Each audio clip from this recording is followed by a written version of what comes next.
This is Dr. Robert Watkins, orthopedic spine surgeon to professional athletes and creator of the Back Doctor app. This is Dr. Robert Watkins IV, and today I'm going to give a quick introduction on Watkins Spine. Watkins Spine consists of Dr. Robert Watkins III, Dr. Robert Watkins IV, and Dr. David Chang. And the three of us are orthopedic spine surgeons, and we've been in practice. We've been together for about 12 to 13 years, and we're basically in private practice in Los Angeles and Marina Del Rey. We work closely with the Cedars-Sinai Marina Del Rey Hospital. We're all involved in the leadership there, and our office is right across the street at the Marina Spine Center. So Watkins Spine really started with my father, Dr. Robert Watkins III. He goes by Bob, I go by Rob, or he goes by Senior and I go by Junior. We try and just make it as easy as possible for people, but technically he's the third and I'm the fourth, and I have a little boy, Bobby, who's Robert Watkins V. So my father, I'll tell you about my father, myself, and Dr. Chang, and basically what we specialize in. My father started in spine surgery in Los Angeles about 40 years ago. He was part of USC, and then he joined the Kerlan Jobe Orthopedic Clinic. He was really the first spine surgeon who specialized in treating professional athletes for spine problems. Before that, no one ever had back surgery thinking they could ever go back to play sports. You know, back surgery, you were out. Your life was basically over. And so my father was really the first spine surgeon specializing in treating athletes as part of the Kerlan Jobe Clinic, which is what they were known for. And my dad developed a rehab program at that time to get athletes back to their sport. He realized quickly that it wasn't just about doing the surgery. It was about how can you do a rehab program with muscle strengthening to get them back to safely perform their sport at a high enough level to be successful. And probably 90% of all the athletes we treat non-operatively because most of them don't need surgery, but they need a rehab program to help guide them back. When can they start to do their sport activities like throwing, hitting, skating? When can they practice? When can they play? Can they play all out? What's the chance they're going to be able to play? Is it 50%? Is it 90%? How much can the team count on them? All these decisions depend on a rehab program of strengthening and endurance to know how strong is their core, therefore what can they go back to. So my father helped develop this program called the Trunk Stabilization Program 25, 30 years ago, which really helped guide athletes back to their sport. My father also was one of the founding members of NASS, the North American Spine Society, which is a huge society. It's got thousands of members all over the world. And my dad was one of the founding members. So he's always been actively involved in working with other surgeons to improve techniques, to share knowledge, and to just get better every day. My father also wrote a book called Surgical Approaches to the Spine, which was the first book that really took pictures on cadavers to show other surgeons how to do the surgery step by step so that anybody could look at the book and know what they were doing. Before that, the general attitude was, well, if you don't know how to do the surgery, you shouldn't be doing it. Not, hey, let's put this down on writing and try and teach other people how to do it. My father, and whenever I travel all over the world giving lectures and stuff. And whenever I travel internationally, there's always somebody who comes up to me and says, Dr. Watkins, I thought you'd be much older, because they think I'm my dad. And they say, that book that your dad wrote helped me become a surgeon. I got that book and I did surgeries from the book. And so it's a great book, and I've helped my father do the second and third editions with some of the newer techniques. I specialize in the computer surgery and some of the minimally invasive tubular type of surgeries. And so we've done the second and third editions, and it's just been a great contribution to the medical field. My father also wrote a book called The Spine in Sports, which again, I've got doctors all over the world who go, I've got that book. That's what I treat my athletes with. And it basically talks about the surgeries and the rehab that we use to treat athletes to get them back to their sport, which you're not taught that in medical school. That's not its own field. It's just spine and sports. And my dad's really the pioneer in it. And he wrote a book on it to, again, really try and share this with other people. One of the great things about working with my dad, he's been around a long time. He's seen a lot of things, but he's a very open person who's always trying to push the envelope and wanting to learn new things and be on the cutting edge and stay on top of the advances and help lead the advances to continually to become a better doctor. And really for the purpose of serving your patients and trying to make your patients' lives better and the work that you do better. And he's truly committed to that in every facet. He knows everything about how clean the hospital should be, how do you sterilize instruments, what the patient experience should be. Just every aspect you can imagine of treating patients, he's been through it. And so it's wonderful that Dave and I get to work with him because we get to learn from his experience. And he's a great mentor to both of us. And at the same time, he's also very open to allowing us to teach him and to show him the new things. I mean, he just got it switched from a Droid to an iPhone. And so I got to show him how to work the apps and do stuff. And my dad's great. He's got a very open spirit who always wants to learn and can improve and stay sharp and stay on top of things. And that's why he's been successful for 40 years because he doesn't get old. He's continuing to learn and to grow. So obviously I have more respect you can imagine for my father. And the number one thing is that he just takes care of people. Most people love my dad. And that's the other thing. Whenever I go anywhere, everybody who knows my dad says, "Oh, I love that guy," because he's just a very generous spirit. He's the type of guy who, if I say, "Hey, I like the tie you're wearing," he'll take it off and give it to me. And he's just that kind of person. And people sense that in his spirit, that he really cares about other people and helps take care of them. And he's obviously an excellent surgeon. His microscopic techniques, a lot of orthopedic surgeons back 30 years ago didn't use the microscope. That was another thing my dad did. He went out and he spent time with a guy named Robert Williams. And John McCullough and some of the pioneers of microscopic surgery. And my dad flew out there like 5 times, would get on a plane and fly out on a Friday afternoon and go do surgery with somebody else to learn a new technique. So he's been doing microscopic surgery for 30 years. You go on the internet now and it's all over the place about, minimally invasive surgery, all this kind of stuff. Well, basically, do you use a microscope or some type of visualization to see what you're doing more clearly? And that's 90% of it. And my father started doing that 30 years ago. And so he really, his ability to do minimally invasive surgeries on everybody, but especially on professional athletes, to cause as little destruction as possible to get the job done safely and effectively helps get them back to their sport more effectively. And that's why he's had such outstanding results treating athletes. And that's why athletes from all over the country come to see him. And as far as the athletes component, right now, my father and I, between the two of us, we kind of split the teams and help cover each other and just take care of everything. We get phone calls 2 to 3 a day on athletes from all over the country, agents, teams, trainers. But we treat all the local teams, the Dodgers and the Rams and the Kings and the Clippers and most of the Lakers, and USC, the whole athletic department. My dad's taken care of the USC athletic department for probably 35 years. Every sport, rowing, volleyball, water polo, but also the football team. He's down on the sidelines for the USC football games. I'm on the sidelines for the Rams games. And so between the two of us, we cover a lot of stuff. And Dave, our partner, he's always there for us. He's solid as a rock. I trust him. If I'm ever out of town, I trust Dave 100% to treat any athlete, anyone in my family. He's done epidurals on my mom and my mother-in-law. And Dave is solid as a rock. And so we can really count on him to cover anything that needs to be done and to help us with some of these difficult decision-making. So that's basically the gist of my father.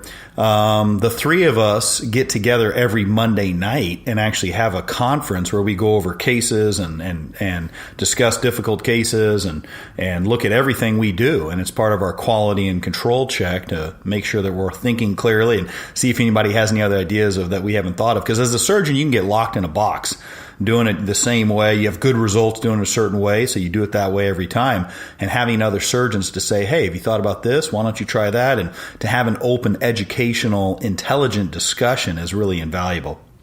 So as far as myself, I grew up here in LA and went to South Pasadena High School, then went to Vanderbilt for college, had a great experience in the South, was a philosophy major, which really helped develop my brain and my decision making and my logical ability to weigh pluses and minuses and understand that.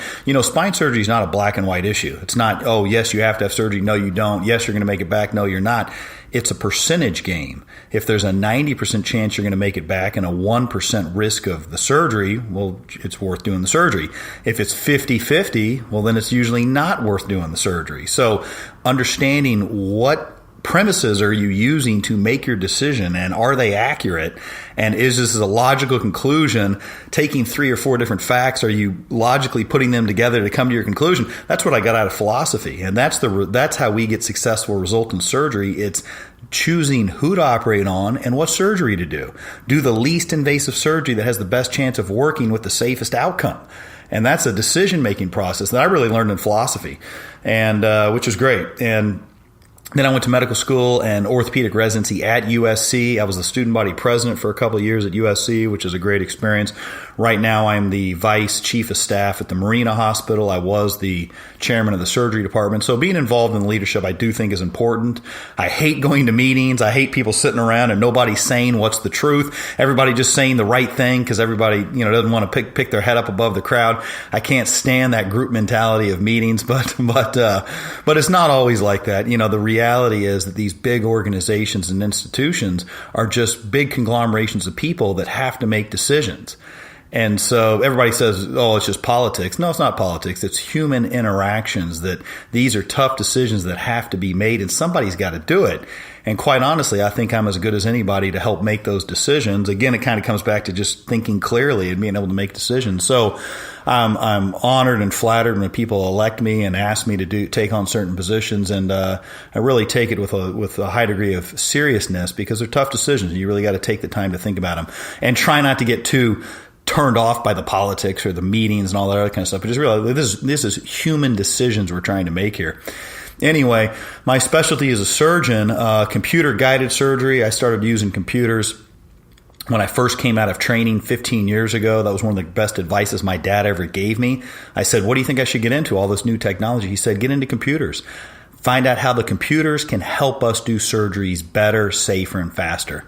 And we use this computer-navigated system to put screws in and instrumentation for other things in the body, which is amazing. I get a three-dimensional picture in the operating room, and this camera shows me where my instruments are going to go in relation to the bone. And I can see where the nerves are and avoid the nerves and put the screws in the bone. I mean, it's just remarkable. I trained in England for a year where we didn't have any of that. We did it all by feel. I think I got pretty good. Everybody gets pretty good after a while, but there's a learning curve, and you're doing it on people. And if you can have a computer help you do this, it's obviously better. And so that's been huge, and that's one of the things I've specialized in. I've written papers on it. I've published on it. I have traveled all over the world teaching this to other surgeons.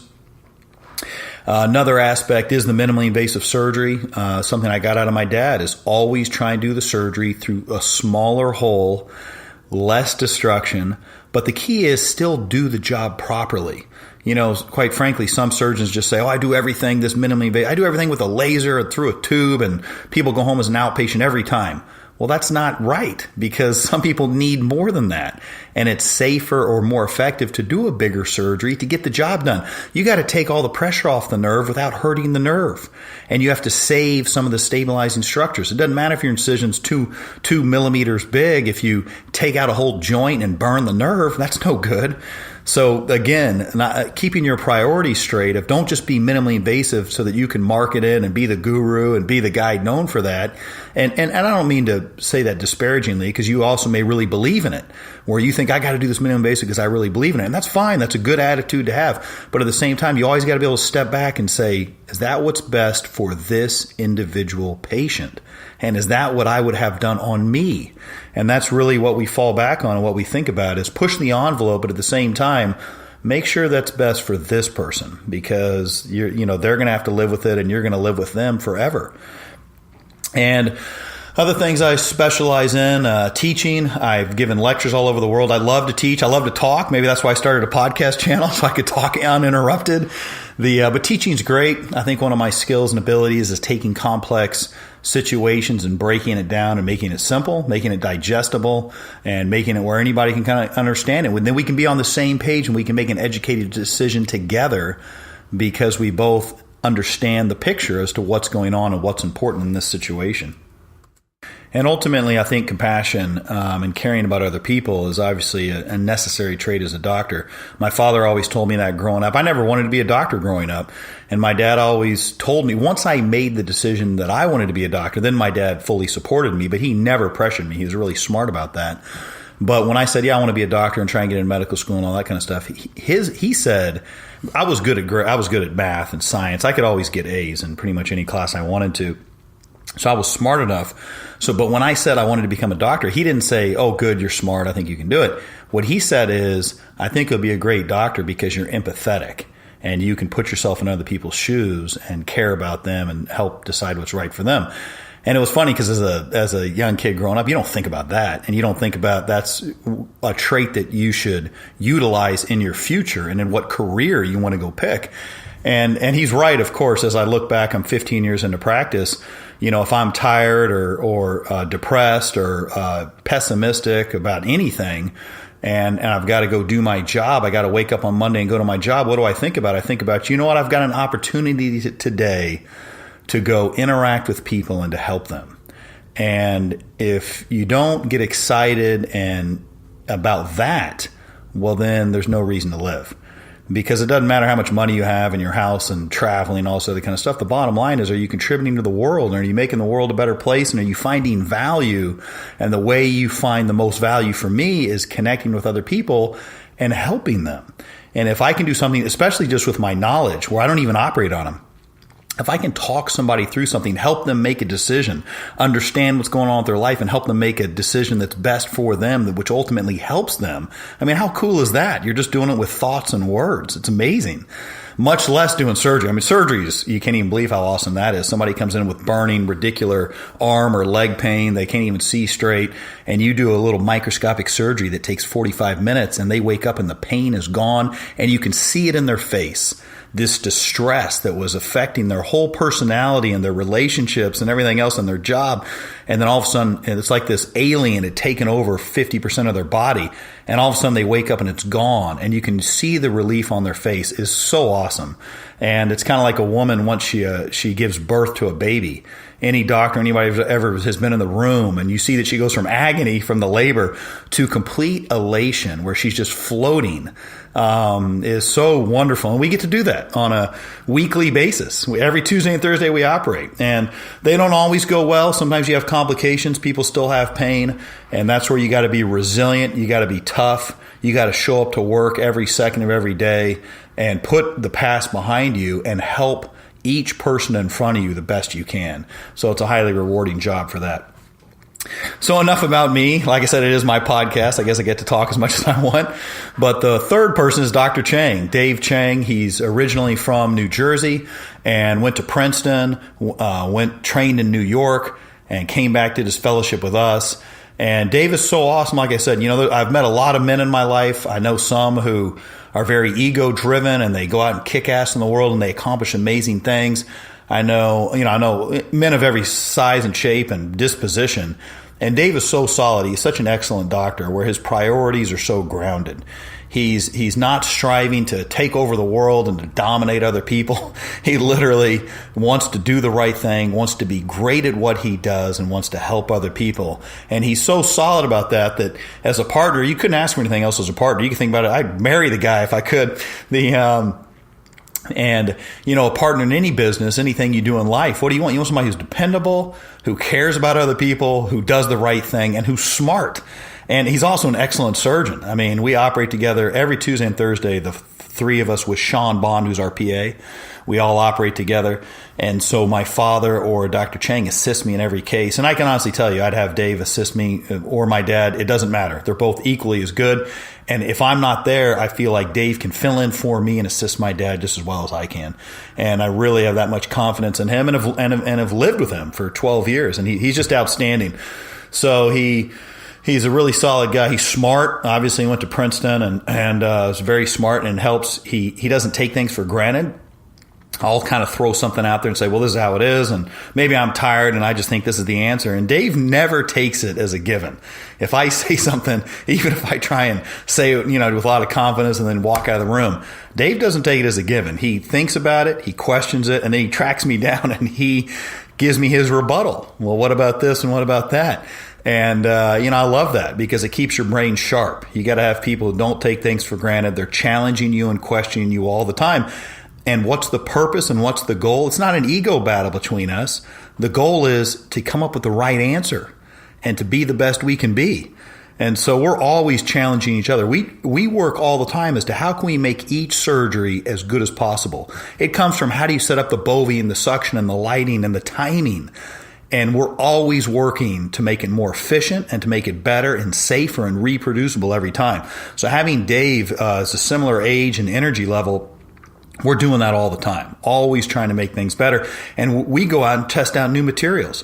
We have so many new products that come out all the time, and Dave or I are the one to get on the airplane and fly somewhere and do a cadaver lab and check it out and then fly home and say, hey, don't waste your time. That was a complete waste of time.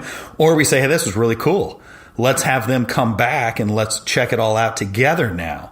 And so he's just a great addition to our practice. I mentioned Shawn Bond, who's our PA. He's been with us for 10 or 11 years, maybe even longer. And Shawn's awesome. Shawn is an Ironman who really cares about people. Patients love him. He spends so much time with people, talking to them, and his energy is great. He's just a fantastic guy. So between the four of us, my dad and I, who obviously we have a bond, and we're talking all the time and texting, and being able to share some of the stress with my dad, treating high-profile people, my dad and I being able to share the stress and the angst and the decision-making, where sometimes you get caught up in it and you're so stressed out, you may overreact because you want to try and help somebody. And having your partner say, hey, take a deep breath. Give this a week and see if it just cools off, or whatever else. Having my dad and I deal a lot with the athletes and the teams, and then having Dave, Chang, and Shawn, our PA, as other support systems of smart people who care and will help you make decisions is just invaluable. So the four of us, we love working together. It's been great. I hope it lasts forever. Our group is Watkins Spine. Our webpage is watkinsspine.com. We work at the Marina Spine Center in Marina Del Rey with Cedars-Sinai, who owns the hospital and owns the Marina Spine Center. And it's been a great relationship, taking care of all the teams in Los Angeles and all the doctors and trainers that we work with those teams. It's the relationships that you build that when you can help each other and go through this experience, help the athletes, help people get better, and sharing and doing that is truly remarkable. And I feel so blessed to be in the situation I'm in.